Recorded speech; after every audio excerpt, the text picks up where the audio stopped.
The sirens were too close to my ears, like they were screaming inside my skull. The paramedic's voice blurred with the rhythm of my own heartbeat. "Stay with me, Clara. Can you tell me what happened?" I tried to speak, but the word got caught somewhere between my ribs and throat. The taste of metal was in my mouth. I could see my reflection in the ambulance's small steel cabinet, blood streaking across my cheek lipstick, smeared like a bruise, the corner of my dress torn where someone's ring had caught it. My head throbbed with the echo of the music from the wedding hall. The chandelier lights had still been spinning when I hit the floor. "Who did this?" the EMT asked again. My voice barely made it out. "My family," I whispered. He leaned closer, thinking he misheard. "Your family?" "Yes," I said, every syllable burning. "At my sister's wedding, they asked about the BMW. I didn't answer. He didn't ask again. He just stared for a moment, then turned to the driver and said, "Code red. She's going in for trauma." The cold IV slid into my arm, and that's when the flashes began, like photographs developing too fast. Lydia's wedding dress glimmering under the lights. My mother's voice cutting through the laughter, sharp and polished like a blade. My father's hand heavy and final. The room spinning with the scent of roses and champagne and betrayal. And the sound of my sister's scream, not in fear, but rage. I remember the exact moment the room stopped being real. It was when I heard glass shatter, a camera clicked somewhere, someone gasped, and then silence. The kind of silence that doesn't mean peace. The kind that means danger. "Pressure's dropping," the paramedic shouted. My mind went back to the white tablecloths, the guests, the music cutting off mid-song. I saw myself standing there holding the microphone they had handed me, pretending to be proud, while my family smiled for their audience. I had said nothing. That silence, they couldn't stand it. Because silence meant control. It meant I was no longer performing their script. The oxygen mask went over my face. I wanted to tell the paramedic everything, the years of being the dependable daughter, the invisible one, the way my mother said love only existed when it looked good in pictures. I wanted to tell him that I wasn't supposed to bleed on her perfect evening, but my lips wouldn't move. "Her blood pressure's stabilizing," someone said. The sirens faded as we turned into the emergency bay. The ceiling lights above me looked like pearls strung on a line, blinding and cold. I wondered if Lydia was still dancing, if my parents were already spinning the story. Clara fainted. Clara's dramatic again. Clara couldn't handle her emotions. The stretcher rolled into a hallway that smelled like antiseptic and fear. Nurses surrounded me. I heard the click of a camera again, closer this time. A flash. Not a wedding photographer this time, hospital documentation. "Who hurt you?" the nurse asked softly, pressing gauze to my face. My throat was dry, voice nearly gone. "They did," I said. "My parents. My sister." Her eyes widened, but she didn't ask more. She'd seen this before, people dressed in formal clothes covered in bruises that didn't match the celebration they came from. As they lifted me to the hospital bed, I caught a glimpse of my hands. Red. Shaking. But there was something else, a mark faint but visible on my wrist. A bruise in the shape of a ring. My mother's ring. The nurse adjusted my IV and whispered, "You're safe now." I almost laughed. Safe. The truth was, this was the first time I'd ever been allowed to fall apart without permission. When the doctor asked if there was someone to call, I shook my head. "No family," I said. "Not anymore." He hesitated, but he wrote it down. I closed my eyes as the machines beeped in rhythm with my pulse. The lights above me blurred into a soft haze, like the chandeliers from the reception, but dimmer, quieter. Somewhere deep in my mind, a voice whispered, not my mother's. Not my sister's. My own. It's over. But it wasn't over yet. This was only the beginning of what they had built, collapsing under its own perfection. In that moment under hospital light, I realized something terrifying and liberating all at once. Silence was never my weakness. It was my weapon. The night had started like every other performance my family staged, grand, flawless, and entirely fake. The Whitfield estate glowed with rented chandeliers, and smiles stretched too tight to be real. Lydia, my younger sister, twirled in her satin gown like a doll fresh out of the box, her laughter high and sweet, as if she had never once heard the word no. My mother orchestrated everything from her chair like a director controlling the cast. Every guest knew her reputation for perfection. My father played his role too, the proud patriarch shaking hands, clinking glasses, making sure everyone remembered how generous and successful he was. And me, I was the quiet one, the dependable sister. The one who handled logistics, made sure the caterers arrived, fixed the florist's mistakes, ironed the bridal veil at 6 a.m., and smiled until my jaw ached. That was my lifelong job, make them look good. When I stepped into the ballroom that evening, I knew something was off. There was a tension, a hum beneath the laughter. My mother's eyes darted toward me the moment I entered, calculating. "Clara," she said, her tone deceptively sweet. "Remember to say something nice when you present the keys." I blinked. "Keys." "The BMW," she replied, as if discussing the weather. "Your sister's gift. Your contribution." The air froze around me. I had heard whispers for weeks about a special surprise, but hadn't realized they meant my trust fund, the same trust I had fought to keep private after years of their taking. "I never agreed to that," I said quietly. My mother's smile hardened her hand, gripping my arm with the force of a claw. "Don't embarrass us tonight." Lydia floated toward us, radiant and oblivious. "Mom said you have something for me." She beamed. "You didn't tell me it was a BMW." The guests nearby laughed in delight. I tried to breathe. "There's been a misunderstanding," I said, voice steady but shaking inside. My father's shadow loomed behind me, his whisper low and venomous. "You will play your part, Clara. You owe us this. I didn't owe them anything." But I stood there anyway, rooted by years of conditioning. Every memory of my childhood flashed the nights I skipped school events to babysit Lydia, the savings they drained for the family, the praise always reserved for her. My silence had always been the glue that held their illusion together. As the toasts began, my chest tightened. My father tapped his glass. "Tonight we not only celebrate Lydia and Adam's marriage," he announced, "but also a special gift from her sister, who has always supported this family." He gestured toward me. I felt hundreds of eyes turn. "Clara," he said, "go ahead." I stepped forward, every muscle screaming. Lydia's smile was so bright it almost hurt to look at her. My mother stood nearby, nodding expectantly, her pearls gleaming like armor.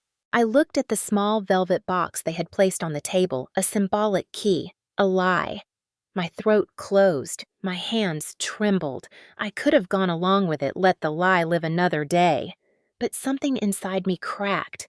"There is no car," I said. The words came out soft, but they hit the room like thunder. Gasps, whispers. My mother's hand froze mid-air.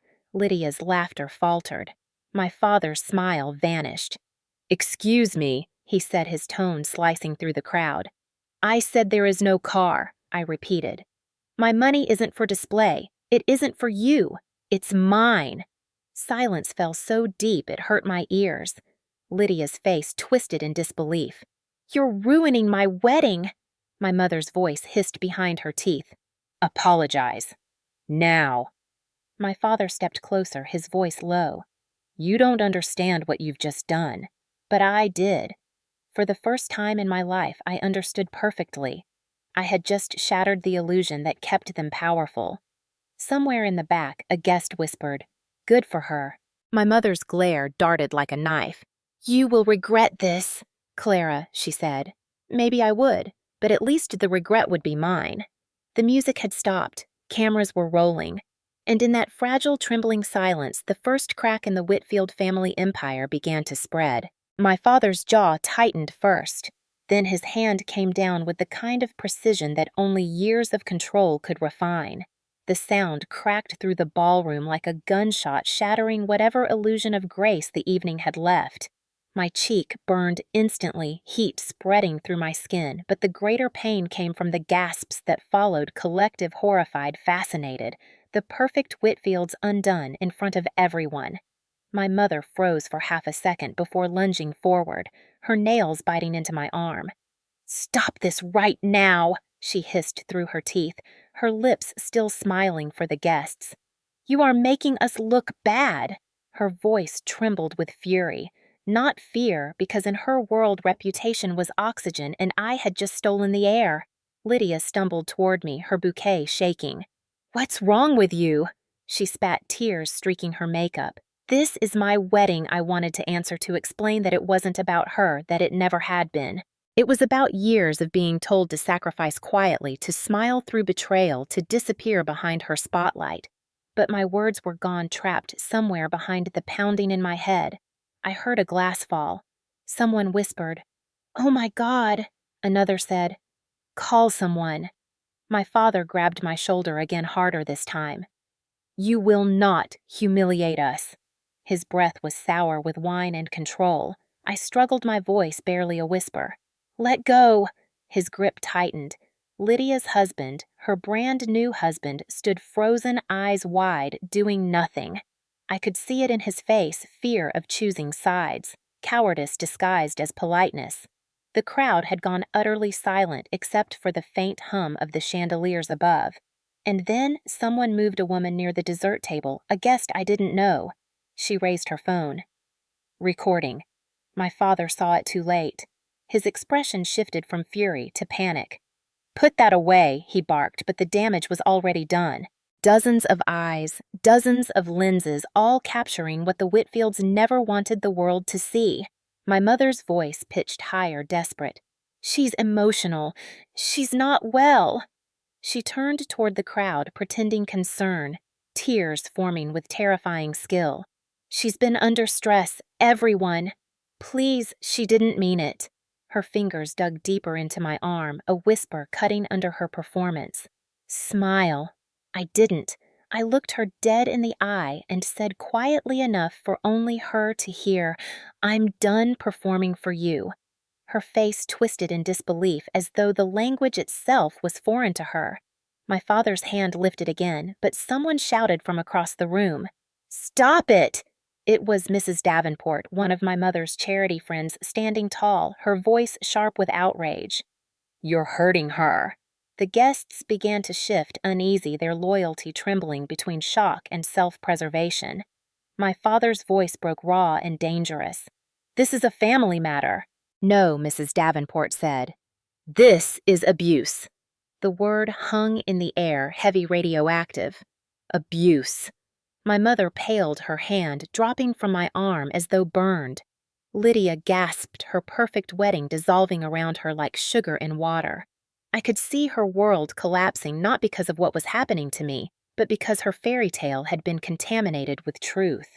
My father's face flushed dark red. "You don't know what you're talking about," he said, but his voice cracked. I stepped back, shaking but standing tall. "They do now," I said. My mother lunged for me again, her hand striking out, not a slap this time, but a shove. I stumbled backward, hit the edge of a table, and the sound of shattering glass filled the air again. Pain flared along my ribs. Someone screamed. I couldn't tell if it was Lydia or me. In the chaos that followed, I heard another voice. Firm and commanding, "Call 911. Guests, scattered murmurs rising like a storm. My father stood motionless now, the realization settling in the cameras were still rolling. The perfect family was bleeding on marble floors. I tasted blood, metallic and sharp, and for the first time in years, I didn't swallow it down. I let it stain my lips, a declaration. They had built their lives on silence. But tonight, silence wasn't my prison. It was their undoing. The ballroom looked like a battlefield disguised in flowers. Guests scattered, pretending to fix their hair or pick up their glasses, anything to avoid choosing a side. My cheek burned, my ribs ached, but what cut deepest was the silence, the kind that comes after truth explodes. Someone whispered my name, maybe a friend from work who had been invited out of pity. Her eyes were wide, hands trembling over her purse, unsure whether to comfort me or run. I couldn't blame her. My father still stood in the center, chest heaving, trying to salvage authority while the crowd watched the empire he built crack. "Clara is unwell," he announced, voice trembling under the weight of false calm. "We'll handle this privately." My mother grabbed a champagne flute with shaking hands, her face painted into a brittle smile. "Please, everyone continue enjoying yourselves." But the music didn't start again. The violinist stood frozen by midair, eyes darting between me and my father. Lydia collapsed into a chair, mascara streaking down her cheeks, whispering, "You've ruined everything." She looked at me like I'd set fire to her fairy tale instead of freeing us both from the lie beneath it. I turned to leave, but my mother's grip tightened around my wrist, her nails digging deep. "You'll apologize right now," she hissed, low enough only I could hear. "You'll make this right before it costs us everything." I met her eyes, the woman who taught me that silence was love, who dressed control in the language of duty. "It already has," I said. She slapped me again, sharper, cleaner, like punctuation. My head snapped to the side. Gasps rippled across the room. Someone screamed, and then the crowd wasn't still anymore. People moved, voices rose, and I heard the word again. "Call 911. My father lunged to grab the nearest phone. "No police," he barked, but it was too late. The neighbor, Mrs. Davenport, stood her ground. "You need help," she said firmly. Her voice trembled but didn't break. "All of you." I stumbled backward, my vision swimming. The world tilted, then steadied again as adrenaline replaced fear. "You think this will end quietly?" My father snapped at her. "You're humiliating yourself." But even he could see the cameras. Guests were filming discreetly now, fingers trembling over their screens documenting the fall of the Whitfields. Lydia's husband stood and finally spoke, voice small. "Maybe we should stop." My mother turned on him like a viper. "You stay out of this," she spat. He recoiled, eyes wide. For the first time, I saw what it must have looked like to others, not a respectable family, but a cage made of money, reputation, and fear. "You've taken enough from me," I said softly. "From all of us." My voice didn't shake this time. My father reached for me again, but something in my stance must have changed because he stopped halfway. His hand hung in the air, trembling. I straightened, blood drying on my cheek, and looked him in the eye. "You taught me that silence is respect, but tonight it's evidence." That made him flinch. For a heartbeat, no one moved. Then someone shouted from near the doors, "The police are coming," and chaos erupted again. My mother turned pale as marble. Lydia sobbed into her veil. My father cursed under his breath. And me. I felt the strangest calm I'd ever known. When the sirens wailed outside, cutting through the cold night, I didn't look back at them. I simply stood there under the chandelier's fractured light, the crystals still swaying from the violence, and thought, this house of mirrors is finally cracking. Every reflection they built of me was gone. There was no going back, no apology, no pretending it was a misunderstanding. The world had seen. The lie was over. The blue and red lights painted the night in colors that didn't belong to celebrations.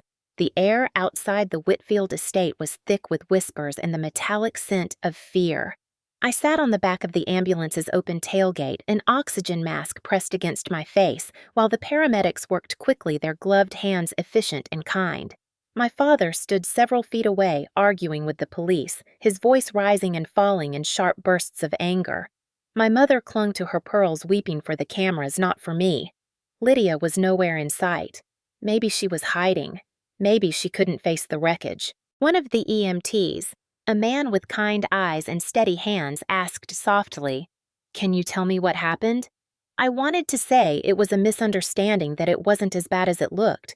That's what I had been trained to do my whole life, but the words that came out were the truth. "They hit me," I said.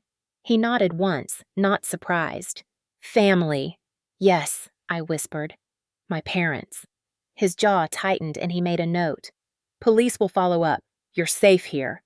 The word safe sounded foreign, like a language I hadn't spoken in years. Through the glass of the ambulance window, I saw the flashing lights reflect off the mansion's white columns. It looked like a crime scene now. Neighbors gathered along the gates, holding their phones up, capturing the moment perfection cracked. I watched my father's expression change from fury to panic to calculation. He was already rewriting the story in his head. Clara had an episode. Clara ruined her sister's wedding. Clara needed help. I'd seen him perform before. He was good at it. But this time, the story wasn't his to control. The paramedic adjusted my IV, and my eyes stung as the sirens started. As the ambulance doors closed, I caught a glimpse of my mother collapsing dramatically into my father's arms. To everyone watching, it would look like tragedy, but to me, it was exposure. Every mask they had worn for decades was falling off. The ride was a blur of sound and motion. The radio crackled with codes, and the hum of the engine drowned out my heartbeat. I could feel the pain in my ribs now sharp and rhythmic. The paramedic kept talking to keep me awake. "You've got a lot of people out there saying different things," he said. "Just focus on breathing." I nodded weakly. "It's not the first time," I whispered. He glanced at me. "You mean they've hurt you before I looked away? Just never with witnesses." The flashing lights outside turned the world into fragments, trees, road signs, glimpses of faces through car windows, all sliding past too quickly. I thought of Lydia's wedding ring, the way she had flaunted it that morning while I pinned her veil. "You'll find someone too, Clara," she had said. "Someone who can take care of you." The irony burned in my throat. The paramedic's radio buzzed again, a voice confirming that police were securing the scene. "They're not letting anyone follow us," he said. Relief flickered briefly, then guilt. Part of me still expected to be punished for causing trouble. That's how deep their conditioning ran. When we reached the hospital, the doors swung open to bright fluorescent light. Nurses rushed forward, voices layered with urgency. "Laceration on the left cheek, possible cracked rib," one said. Vitals dropping slightly. The stretcher wheels clattered against the tile, echoing through sterile hallways that smelled of antiseptic and something cleaner than truth. The doctor leaned over me, calm but firm.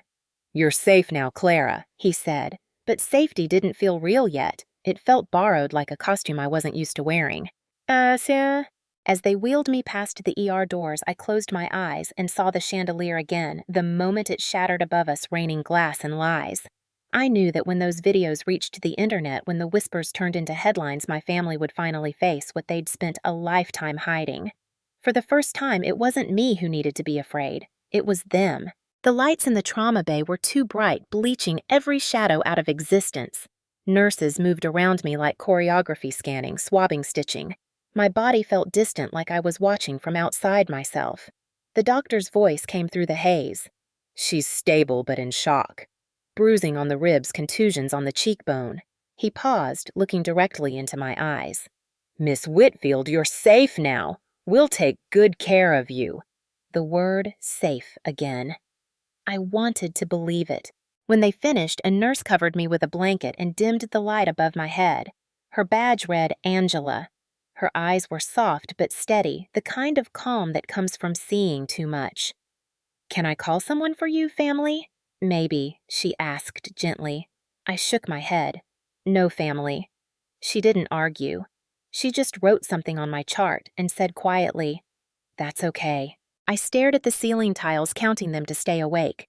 Somewhere down the hall, a monitor beeped steadily, a sound so predictable it was almost soothing. My cheek throbbed with every heartbeat, and the air stung every time I tried to breathe too deeply.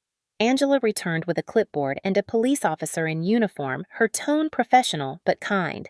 "This is Officer Ruiz. He just needs to take your statement for the report." The officer stepped closer, notebook in hand, voice calm. "We have witness videos from the wedding, ma'am. We've also spoken to guests. I just want to confirm it was your father who struck you."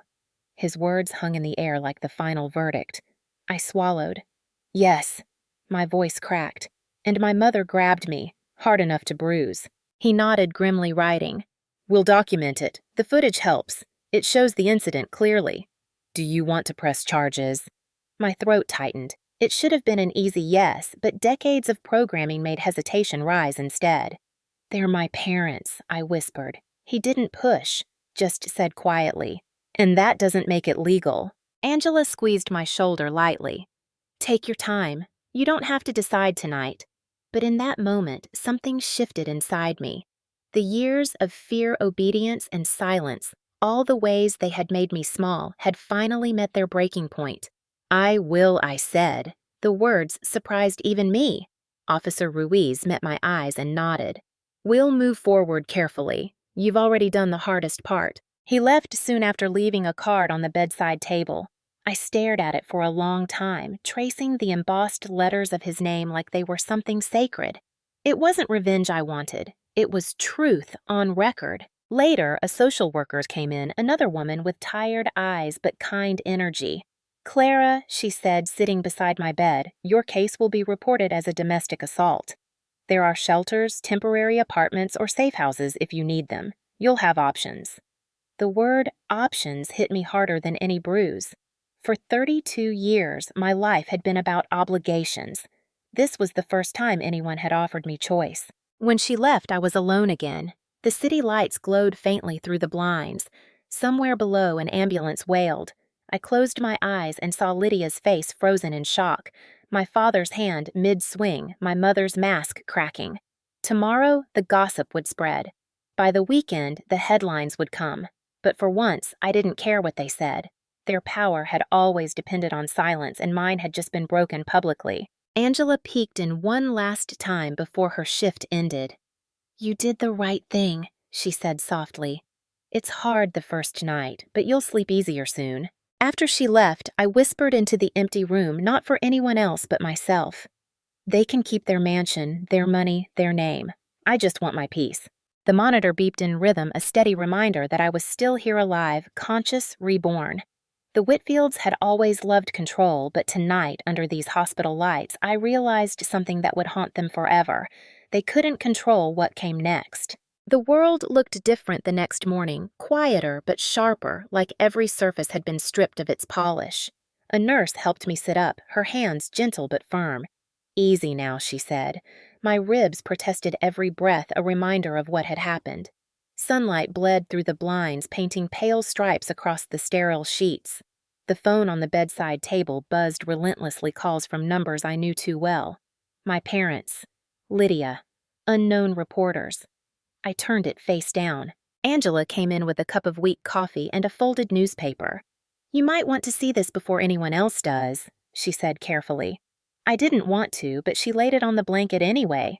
The headline screamed in bold, prominent Whitfield family, involved in violent altercation at wedding video goes viral. Below it, a photo caught mid-chaos, my father's raised hand, my mother's distorted face me recoiling in my blood-stained dress. Proof. The coffee turned bitter in my mouth. "It's everywhere," Angela said softly. "The police confirmed the charges last night. Your parents are being questioned." My throat tightened. "And my sister?" "She hasn't made a statement yet. Probably hiding." The nurse hesitated, then added, "You have support if you need it. Legal aid counseling, whatever helps." Legal aid. The phrase landed like an anchor in my chest. I thought of all the contracts I'd been tricked into signing for them, the trust funds siphoned the fake generosity that masked exploitation. Maybe justice wasn't revenge. Maybe it was documentation. I turned the paper over and saw comments flooding social media. Some sympathetic, "Stay strong, Clara." Others cruel, accusing me of ruining the family's reputation. My hands shook, but not from fear this time. From realization. The version of me they had invented, the obedient daughter, the reliable ghost, was dead now. Later that morning, a man knocked lightly on my door. A lawyer, mid-40s, calm, neatly dressed. Jacob Miller, he introduced himself. "I represent victims of family-related financial abuse." The police reached out. The name rang faintly familiar. He had once been my high school debate teacher. "You used to win every case," he said, smiling gently. "I never forgot how fearless you were." I almost laughed. "I don't feel fearless." "That's how you know you're telling the truth," he replied. He explained the next steps, carefully restraining orders, fraud investigations, asset protection. He had already seen the evidence, the forged documents for the BMW purchased the wedding footage, years of transfers tied to my name. They left a paper trail, he said. They always do. For the first time, I allowed myself to imagine what accountability might look like. That afternoon, I gave my formal statement to the police. Every word felt like peeling off another layer of guilt. I described the forged signature, the coercion, the control. Officer Ruiz listened without interrupting, just nodding. "You're doing the right thing," he said. "It's rare people like you speak up against family. But it helps others when they do."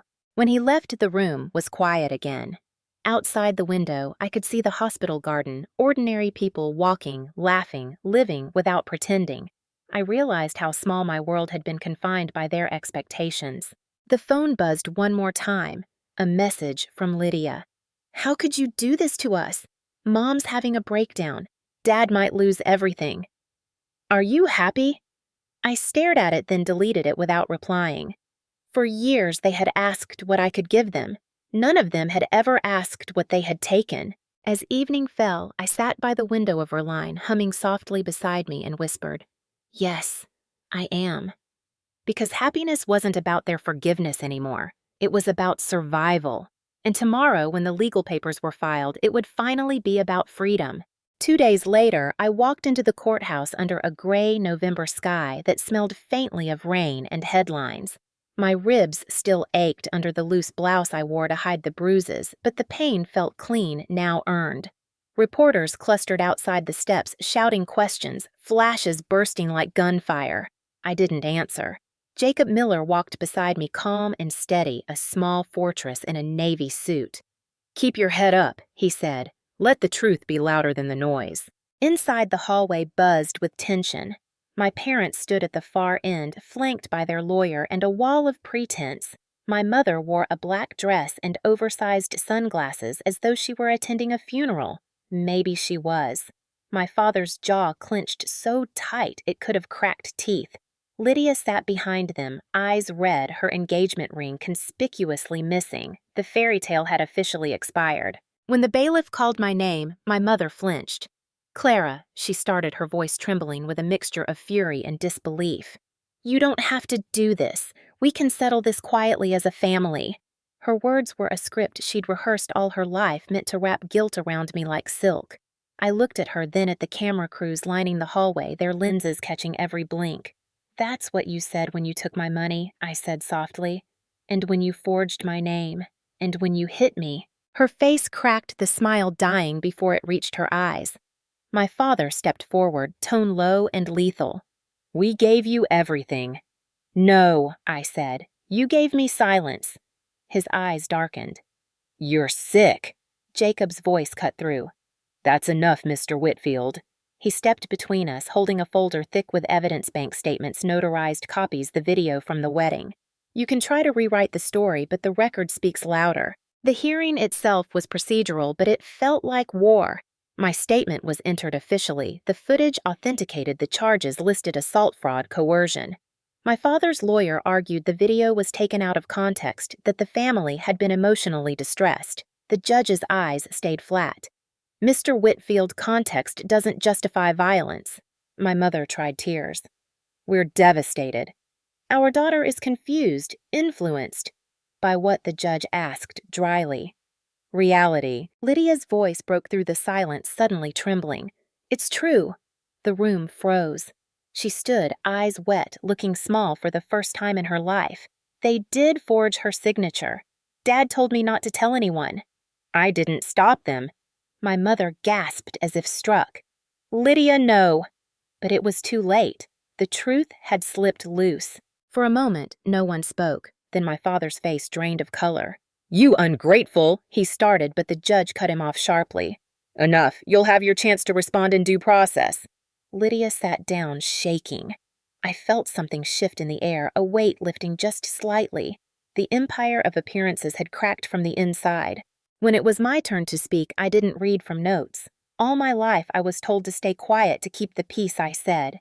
But peace built on silence isn't peace, it's fear. My voice wavered, then steadied. You can't love someone by owning them. You can't protect a name by breaking a person. The judge nodded slowly. "We'll proceed with restraining orders and a formal investigation. Miss Whitfield, you've shown courage in a difficult situation." He looked at my parents. "You should consider what kind of legacy this family name will carry from now on." When the gavel struck, my mother flinched like it was a bullet. Reporters surged forward again as we exited, shouting, cameras flashing. I didn't speak. I didn't need to. For the first time, their story wasn't mine to protect. Outside, rain began to fall, cool and steady, washing over the marble steps. Jacob handed me an umbrella. "You did it," he said quietly. I looked up at the gray sky, the city breathing around me. "No," I said. "I started it." Because justice, like rain, doesn't ask for permission, it just falls where it's needed most. By the end of the week, the story was everywhere. News anchors repeated the words, Whitfield family scandal like a chant, their polished voices laced with fascination. The video had been dissected frame by frame on talk shows and social media. Strangers debated whether I had provoked it, whether discipline counted as abuse when wealth was involved. I stopped watching after the first day. I didn't need their analysis. I had lived it. Jacob called daily with updates. The financial investigation's moving fast, he said over the phone. We've confirmed the forged signatures on the BMW loan and 3 other accounts. They're exposed. I didn't speak for a moment, just let the words sink in. Exposed. The word didn't sound cruel. It sounded right. My parents released a statement through their attorney claiming the incident was a private misunderstanding blown out of proportion. My mother's version of damage control turned guilt into theater. She even called once from an unknown number. Clara, she pleaded, her voice trembling with the same precision she used when performing grief at funerals. You're destroying us. Please stop this. I said nothing. She continued. You don't understand what this will do to our reputation. Finally, I answered. I understand perfectly. That's the point. And hung up. The next day, their company, Whitfield Holdings, announced Thomas Whitfield was taking a leave of absence. Investors withdrew. Shares plummeted. Articles shifted tone from gossip to scandal to cautionary tale. When the perfect family shatters, everyone cuts themselves on the pieces. Lydia showed up unannounced at my apartment one evening, rain soaking her expensive coat. She looked different. Tired, older, stripped of the confidence she once wore like armor. I didn't know they'd go that far, she said, her voice small. Dad told me it was just business. Mom said you'd forgive them. She sniffled, then added, They're losing everything. The house, the accounts, the reputation. Are you happy now? The question hung between us like smoke. I looked at her, the sister I'd once tucked into bed, whose bills I had paid, whose happiness had been my assigned duty. I'm not happy, I said. I'm free. She blinked, not understanding. Freedom and happiness had never meant the same thing in our family. She sat down, twisting her damp hair. They won't recover from this, she whispered. Neither will you. I smiled faintly. That's the idea. None of us should. She flinched at the cold truth of it. When she left, she didn't say goodbye. I watched from the window as she climbed into a cab, her wedding band glinting faintly before she closed the door. By the following week, subpoenas arrived for both my parents. Fraud charges, identity theft, assault. Their lawyer tried to stall, claiming emotional duress. The judge rejected it. The police escorted them from their estate under flashing lights. Cameras caught every second. My father's jaw was tight, my mother's eyes hollow. The same street that once applauded their charity galas now watched them with pity and disgust. I thought I'd feel victorious, but what I felt was quieter relief maybe, or just emptiness. For years, I'd been their reflection, shaped to fit their narrative. Now, with them stripped bare, I had no mirror left to measure myself against. That night, I went for a walk through the quiet streets, cold air biting my lungs. In the distance, the city hummed 1,000 windows lit with ordinary lives. I thought about how envy had built our house, how fear had kept it standing. Without those foundations, maybe something new could rise. When I returned home, a message blinked on my phone. Case proceeding to trial. Prosecutor recommends full restitution to victim. I stared at the word victim until it blurred.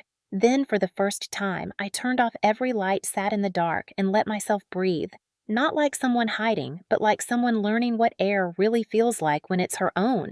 The courthouse smelled of old wood and rain-soaked wool coats, the kind of scent that clings to memory. By the time the trial began, winter had crept into the city. Reporters lined the steps again, their breath turning to fog as they shouted my name. I ignored them, walking straight through the front doors with Jacob beside me, his briefcase heavy with evidence and quiet conviction.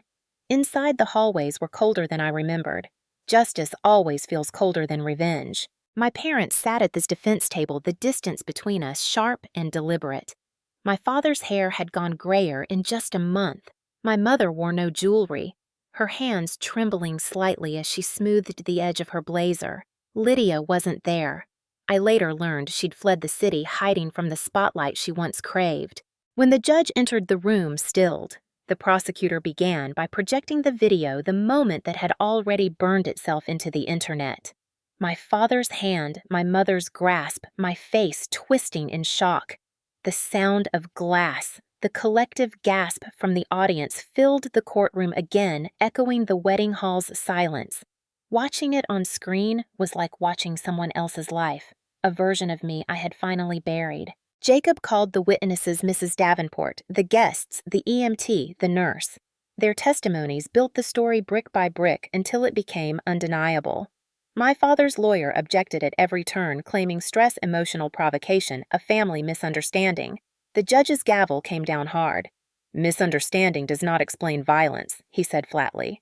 When it was my turn to testify, the walk to the stand felt longer than it should have. My ribs still ached, though the bruises had faded. I took the oath and met the judge's eyes. "I loved my family," I said, "but love isn't obedience. They taught me silence was peace, that disagreement was betrayal. They took my money, my name, and when I finally said no, they took my safety." My voice shook once, then steadied. "I'm not here because of what they did that night. I'm here because of what they did every day before it." The courtroom was silent, except for the scratch of the court reporter's pen. My mother began to cry softly, strategically. My father didn't move. His stare was fixed straight ahead, rigid as stone. When Jacob presented the forged documents, his face cracked. For a moment, he looked smaller than I had ever seen him. The prosecutor turned to the jury. "This isn't just about money," she said. "It's about control and the generations who suffer in silence because family told them they must." Closing arguments came and went in a blur. I remember the gavel, the shuffle of papers, the weight of waiting. Then the verdict. Guilty on all charges: assault, fraud, identity theft, financial coercion. The words rang like a bell, clear and final. My mother sobbed openly, now reaching toward me as deputies approached. "Clara, please," she cried. "You're our daughter." I stood still. "That's what makes it worse," I said. The deputies led them away, my father stiff, my mother stumbling behind him. The cameras clicked like applause. For a moment, I thought I might collapse under the noise, but Jacob's hand on my shoulder kept me grounded. "It's over," he said quietly. Outside, the air was bright and cold. Reporters crowded around asking how I felt, what justice meant to me, whether I'd forgive them. I said nothing until one question cut through the rest. "What happens now, Clara?" I looked at the courthouse steps, the sky above it breaking into sunlight for the first time in weeks. "Now," I said, "I build something that isn't made of fear." The cameras kept rolling, but I didn't care anymore. Let them film this too, the part where the victim doesn't cry, doesn't crumble, doesn't disappear. The part where she walks out of the courtroom alone and for the first time doesn't look back. Freedom didn't arrive with applause.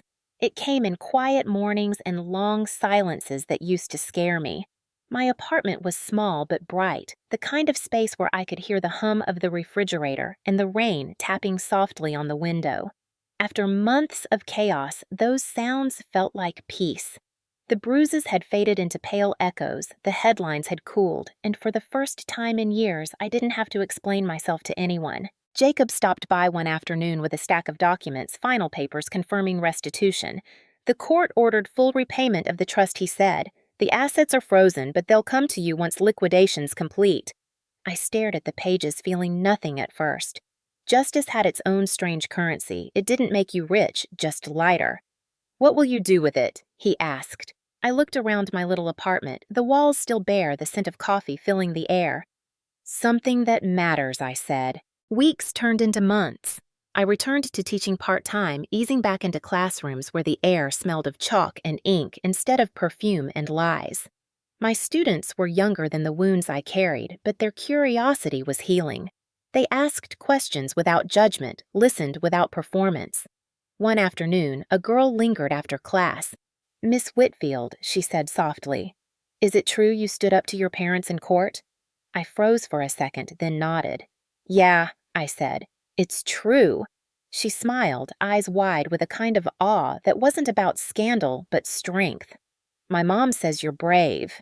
I laughed quietly. "Your mom's kind. I just stopped pretending." That night, I drafted a letter to a women's shelter downtown offering a donation and a proposal to teach writing workshops for survivors. They accepted immediately. Every Saturday, I sat with women who carried their own invisible wars, some still healing, some still hiding. We wrote about truth, about silence, about the ways control wears a smile. Their words broke me open in the best way. I began to see my pain not as a curse, but as a compass. One morning, I received a letter in the mail with no return address. The handwriting was familiar Lydia's. My stomach tightened as I opened it. The message was short. "I'm sorry. I didn't understand until now. I left them. I'm trying to start over too." There was no signature, just her initials and a small pressed flower between the pages. I sat there for a long time staring at it, then placed it in the drawer beside my bed. Forgiveness wasn't immediate, but it had started breathing somewhere quietly inside me. In March, the shelter hosted an event for survivors to share their stories publicly. They asked me to speak. Standing at the microphone facing rows of women who looked both fragile and unbreakable, I said, "For years, I thought silence was survival. I was wrong. Speaking doesn't destroy families. It reveals which ones were already broken." Applause filled the room, not loud but steady like heartbeats sinking. Afterward, Angela, the nurse from the ER, approached me. "You look different," she said, smiling. "Lighter." I grinned. "You told me I'd sleep easier." "You were right." She handed me a small envelope. Inside was a Polaroid photo of the hospital garden. On the back, she'd written, "Sometimes peace grows in places pain once lived." When I went home that night, I taped it above my desk. Below it, I began writing the first page of a book not about revenge, but about rebuilding. The opening line came easily. This isn't a story about what they did to me. It's about what I became when they couldn't do it anymore. Outside my window, the city buzzed softly alive and ordinary. I took a deep breath, the kind that filled every corner of my lungs, and whispered to no one in particular, "I'm still here." It wasn't triumph, it was truth. And truth at last was enough. Spring crept into the city, almost unnoticed. Quiet, hesitant, like it was testing whether I was ready for warmth again. The air outside my window smelled faintly of rain and lilacs, and every morning sunlight spread across my kitchen table where stacks of paper had begun to grow. My book draft messy and alive. Some pages were filled with anger, others with hope, all stitched together by something new understanding. One morning, a certified letter arrived from the correctional facility. I stared at the envelope for a long time before opening it. Inside were two separate letters written in familiar handwriting. The first was from my mother. "Clara," she began, "I don't know how to ask for forgiveness, so I won't. I still don't understand how it all went so wrong, but I do understand that you're no longer the little girl who obeyed me without question. Maybe you never were. I hope you find peace, even if it means never seeing us again." Her words were tidy, rehearsed, but something about the last line trembled. I folded the paper and placed it back in the envelope. The second letter, written in my father's sharp mechanical scrawl, was shorter. "You made a show of us. You could have handled it privately.